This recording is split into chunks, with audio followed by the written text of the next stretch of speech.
പരിശുദ്ധ റബീഉൽ അവ്വൽ മാസത്തിലാണല്ലോ ഇപ്പോൾ നാം ഉള്ളത്. നാടൊട്ടുക്കും മുത്തുനബി സല്ലല്ലാഹു അലൈഹി വസല്ലമ തങ്ങളുടെ ജനനത്തിൽ സന്തോഷിച്ചുകൊണ്ട് നബിയുടെ മദ്ഹുകളും അവിടുത്തെ പേരിൽ സ്വലാത്തുകളും കുട്ടികളുടെ പല പരിപാടികളും നടന്നുകൊണ്ടിരിക്കുകയാണല്ലോ. മുത്തുനബി സല്ലല്ലാഹു അലൈഹി വസല്ലമ തങ്ങളോട് മുഹബ്ബത്തുള്ള ആർക്കും ഇതിൽ നിന്ന് വിട്ടുനിൽക്കാൻ കഴിയുകയില്ല.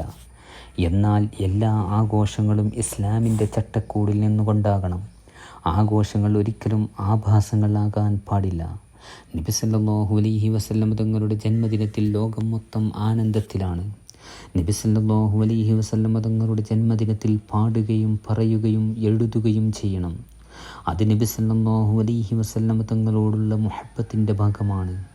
അതിൻ്റെ മറവിൽ ആരെങ്കിലും അനാവശ്യങ്ങൾ ചെയ്താൽ അതിന് ഇസ്ലാം ഉത്തരവാദിയല്ല. ചില സ്ഥലങ്ങളിൽ ആണും പെണ്ണും കൂടിക്കലർന്ന് സ്റ്റേജ് പ്രോഗ്രാം നടത്തുന്നു, ചിലർ നാടകം നടത്തുന്നു. ഇതൊന്നും നബി സല്ലല്ലാഹു അലൈഹി വസല്ലമ തങ്ങളുമായോ അവിടുത്തെ ജന്മദിനവുമായോ ഇസ്ലാമുമായോ യാതൊരു ബന്ധവുമില്ല. ഇന്നൽ ഹലാല ബയ്യിനുൻ വ ഇന്നൽ ഹറാമ ബയ്യിനുൻ. അള്ളാഹു അനുവദിച്ച കാര്യം വ്യക്തമാണ്, അള്ളാഹു സുബ്ഹാനഹു വ തആല നിരോധിച്ച കാര്യവും വ്യക്തമാണ്.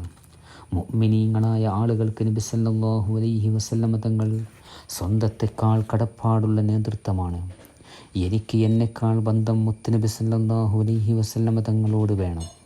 എൻ്റെ ജന്മദിനത്തിൽ എനിക്ക് ആനന്ദമില്ല, എൻ്റെ മക്കളുടെ ജന്മദിനത്തിൽ എനിക്ക് ആനന്ദമില്ല. എന്നാൽ മുത്തുനബി സല്ലല്ലാഹു അലൈഹി വസല്ലമ തങ്ങളുടെ ജന്മദിനത്തിൽ സന്തോഷിക്കുമ്പോഴാണ് നാം പരിപൂർണ്ണ മുഅ്മിനാവുന്നത്.